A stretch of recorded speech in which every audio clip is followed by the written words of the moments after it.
Oi galera, eu sou o Cowboy Bunny e, meu Deus, a cena do rabo, a cena do ovo, a cena do túmulo, a cena do vampiro, Saltburn.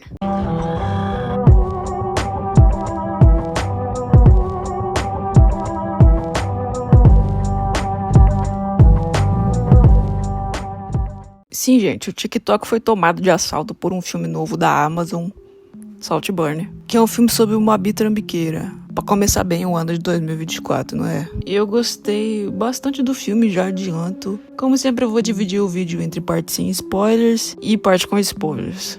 Então, por enquanto tá safe, se você por acaso ainda não assistiu. Mas se você quiser saber minha opinião sem muito frufru, assista, é bom. O filme tem muito conceito, mas não é conceito difícil, tá? São apenas alguns detalhes que, se você se atentar ou se você assistir 200 mil vídeos no TikTok, você vai gostar de saber que pensaram nisso, sabe? Alguns eu reparei, mas outros passou longe pra mim. Por exemplo, a tatuagem que os irmãos têm combinando. Nem fodendo que eu ia ver uma coisa dessa. Além desses easter eggs que mostram que o pessoal da produção tava muito empenhado, também tem um conceito e uma história muito boa. A gente tem várias metáforas que vão desde da mitologia grega até uma imageria simples que funciona como uma previsão do que vai acontecer. O chamado foreshadowing. Para citar um bem basiquinho, eu poderia dizer a cena do pier, que faz uma referência a Shakespeare. E eu não vou elaborar sobre isso para não falar spoiler, mas é isso. Para mim foi bastante fácil acompanhar Saltburn porque eu gostei muito do personagem principal, o Ollie. Ele é uma pessoa bem inescrupulosa e eu amo esse tipo de personagem para acompanhar. Uma pessoa que vai fazer de tudo sem hesitar. O filme está sendo bastante comparado nas redes ao talentoso Ripley, que é um filme que eu gostei muito de assistir, mas eu assisti faz muito tempo, estava na escola ainda. Também ao Sacrifício do Servo Sagrado, outro filme do Barry, né, o cara que faz o Ollie. Que os personagens são um pouco parecidos, mas o ator conseguiu diferenciar bem os dois papéis e você consegue ver isso. É bem interessante acompanhar um filme depois do outro. E esse é mais um filme da leva de filme para odiar rico, como os recentes Triângulo da Tristeza e Infinity Pool, que eu já mencionei algumas vezes aqui no canal. A trilha sonora é muito assertiva, tanto pro tipo de campanha de público que eles querem eleger, né, quanto para ser um filme que vai irritar na internet. Esse tipo de música clubber, sei lá, tuts-tuts britânico, é bem identificável e até um pouco nostálgico. Uma coisa que a gente pode dizer definitivamente é que Saltburn não é um filme enlatado, onde as coisas vão para um lado previsível. Lógico que com tanto de dicas e easter eggs que a gente tem durante o filme, vai ficando cada vez mais claro para onde ele está caminhando, mas mesmo assim, até nas últimas cenas você tem alguma surpresa. O pessoal parecia estar bem engajado na história que eles queriam contar e os personagens são bem delineados. É uma experiência jovem para você se sentir um jovem que não pensa muito nas consequências das coisas, que quer festejar e tal. Dá para se sentir envolvido pelos personagens que são perfeitamente delimitados, como eu disse. A Venetia e o Ollie, você consegue entender como a cabeça deles funciona e prever o que vai acontecer, tipo, como eles agiriam em outras situações. Isso é muito interessante. As diversas cenas que ficaram marcadas no imaginário TikToker mostram pra gente que qualquer tipo de premissa, ela ainda pode surpreender e gerar reviravoltas e conseguir despertar emoções no espectador de forma vívida e marcante, sem ter que recorrer a gore ou temas batidos de violência que causam grande desconforto. Dá pra você causar desconforto com uma simples cena de ovo cru. Sobre o outro filme da diretora, a Emerald, eu assisti esse filme, eu tinha muita expectativa, tava bastante tempo querendo assistir. Quando eles finalmente botaram no Netflix, eu vi. É bem diferente da experiência Saltburn. É um filme que me deixou devastado pelo final, porque foi uma surpresa bem negativa pra mim. Eu fiquei bem melancólico, meio desacreditado da vida, sabe? Mas não é um filme ruim, é só um filme pra pensar e ficar meio bad. Pra encerrar a parte sem spoilers, Saltburn é um filme muito bom, eu diria que é um 8 de 10 ou 9 de 10, não sei dizer. É um filme que fala muito sobre humilhação e sobre a frase custe o que custar, de um jeito ou de outro. Se você quiser me deixar para não ver os spoilers, tudo bem, sabe? Só deixa um like e um comentáriozinho. O canal ainda é um pouco pequeno, a gente teve um bom crescimento, mas ele ainda é pequeno e só você pode mudar isso.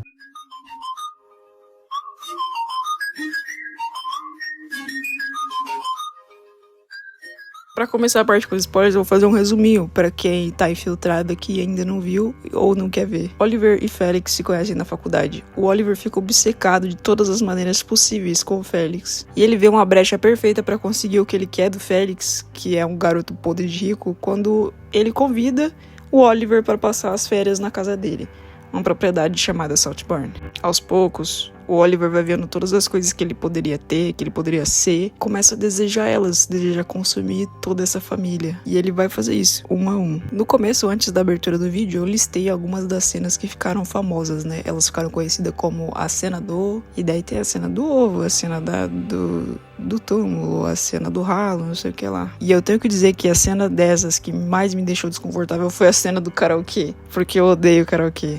E eu já vi Saló, Serbian Film, Holocausto Canibal. Então não é uma chupada de ralo que vai me tirar do sério. Mas o karaokê foi cringe demais. Puta que pariu. Caso você não tenha interesse, não tenha estômago ou não entendeu alguma dessas cenas, eu vou explicar. Eu fiz aqui um resuminho de todas elas. Olha só como eu sou prestativo. A cena do ovo. Essa eu achei um pouco desconfortável sim, porque ela é meio pessoal pra mim. O Oliver chega pro café da manhã, já na casa dos ricos, sem entender muita coisa. E informam pra ele o que ele tem que fazer, né? Pedir o ovo do jeito que ele quer pro mordomo. Nesse momento já tá um clima meio bosta, porque ele chegou meio caipirabu assim na mesa. Ele pede um ovo de gema mole pro café da manhã. Quando o mordomo traz esse ovo, ele dá uma revirada na gema com o garfo, assim, e diz alguma coisa tipo, esse ovo desse jeito vai me deixar passando mal, eu não vou comer não. Eu não entendi se ele pediu por pedir e daí resolveu dar uma humilhada no mordomo, ou se ele simplesmente pediu sem pensar e daí viu que não era bem isso que ele queria, ou se ele achou que o ovo não ia vir tão cru assim. Como eu disse, eu consigo me relacionar com essa cena porque eu tenho um pouco de nojo de ovo gema mole. Eu sou bem enjoado pra comer. E a gema mole, ela se impregna em todo o prato e vai infectando ele com gema mole. Pra mim isso é bem foda. A cena do ralo. A cena do ralo é de longe a cena mais escatológica. O Oliver e o Felix, eles dividem o banheiro nessa casa, né? O quarto deles é um de frente pro outro e no meio tem um banheiro. Em dada noite, o Oliver percebe que o Felix tá ali batendo um bolo despreocupado no banho. E depois que o Felix termina, o Oliver vai até lá e bebe a água do banho dele, que já tá indo pro ralo, né? Com um sabor extra, assim, de água de coco. Ele vai um pouco mais além e dá uma chupada no ralo, assim, bem amigável, se mostrando preocupado com a integridade dos encanamentos da casa aí. Cena do vampiro. O Oliver vai até o jardim durante a noite e ele tenta dar uma ideia na Benicia, que é a irmã do Felix, e ela já estava dando moral pra ele há algum tempo. Quando o Oliver começa a trabalhar ali na amizade deles fisicamente, ela avisa que não tá num período muito bom do mês pra eles fazerem isso. O Oliver diz que não se importa e novamente ele consome os fluidos corporais de alguém da família, dizendo que na verdade ele é um vampiro. Teve gente que analisou essa cena e disse que realmente Saltburn é um filme de vampiro, sobre alguém sedutor que vem e consome ao mesmo tempo que seduz. Uma pessoa perigosa, animalesca e instintiva. Combina, consigo ver essa metáfora funcionando, mas eu acho que realmente não é só isso. Também dá para traçar facilmente um paralelo dessa cena com os filmes de vampiro clássico, em que vem um homem sedutor na calada da noite e invade o quarto de uma mocinha de camisola, ingênua e pura, e chupa o sangue dela e vaza. Mas eu não acho, como eu disse, que o filme pode se resumir a um filme de vampiro ou um filme de mitologia ou qualquer coisa. Ele é tipo uma amálgama de várias referências e ideias que formam todo esse contexto que a gente vê. Chegamos à cena do karaokê, que eu falei que pra mim é a pior. O Oliver tem um arqui-inimigo dentro da família Saltburn lá, que é o Farley. Ele é um tipo de agregado, a família paga pelos estudos dele. E o Farley pode, assim, usufruir de todo o luxo que eles têm. Ele e o Ollie não se bicam desde o começo do filme, no primeiro momento que eles interagem. E uma determinada festa de família tem um karaokê que tá rolando.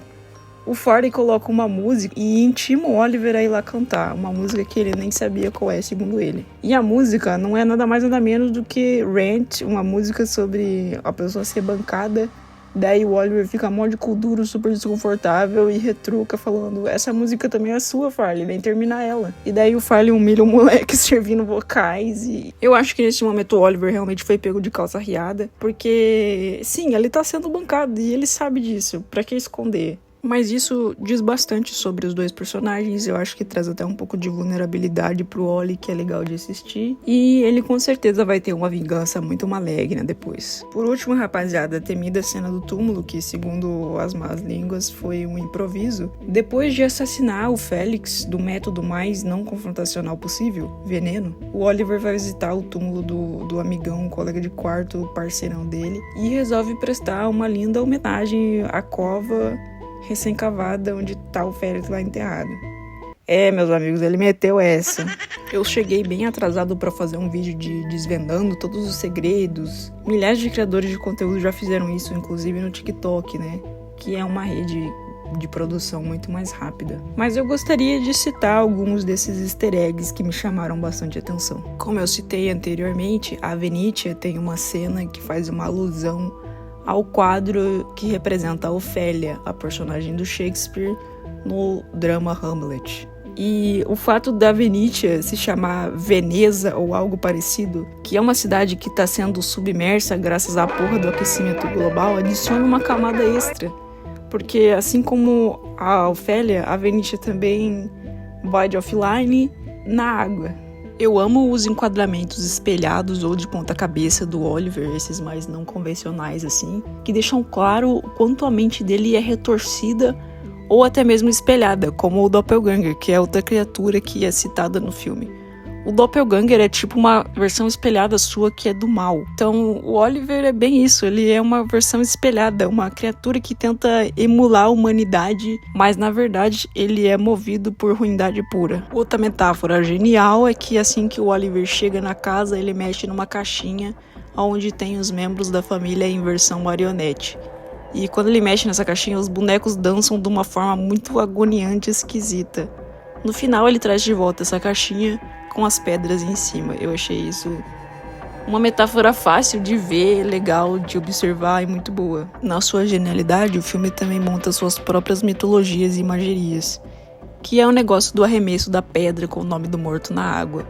Algo que me lembrou aquele ritual de colocar pedras nos olhos dos mortos de Game of Thrones. E eu 100% achava que isso era um bagulho de verdade, mas eu fiz uma pesquisa muito breve e parece que foi algo inventado pro show.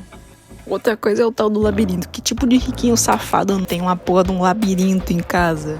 Uma coisa atrelada a essa imagem do labirinto é a imagem do Minotauro, que aparece várias vezes. Isso representa também como o Félix vai sendo cada vez mais encurralado pelos sentimentos devastadores do Ollie. Honestamente, ele não consegue dizer sim, mas também não consegue dizer não.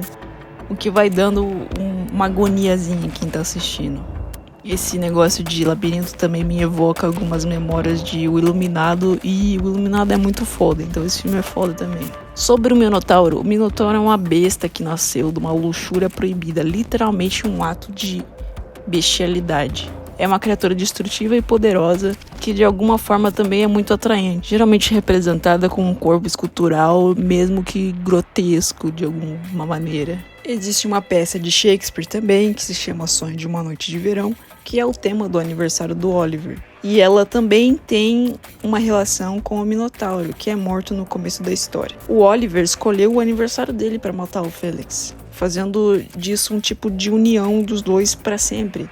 Quem se lembrar da morte vai se lembrar do aniversário, e vira um ciclo perfeito. Também representa que parte do Oliver morreu junto com esse acontecimento. Talvez o amor que ele sentia, se é que ele consegue sentir amor, ou a última esperança dele. Para mim, a relação dos dois, do Oliver e do Félix, como neurodivergente, eu tenho dificuldade para entender.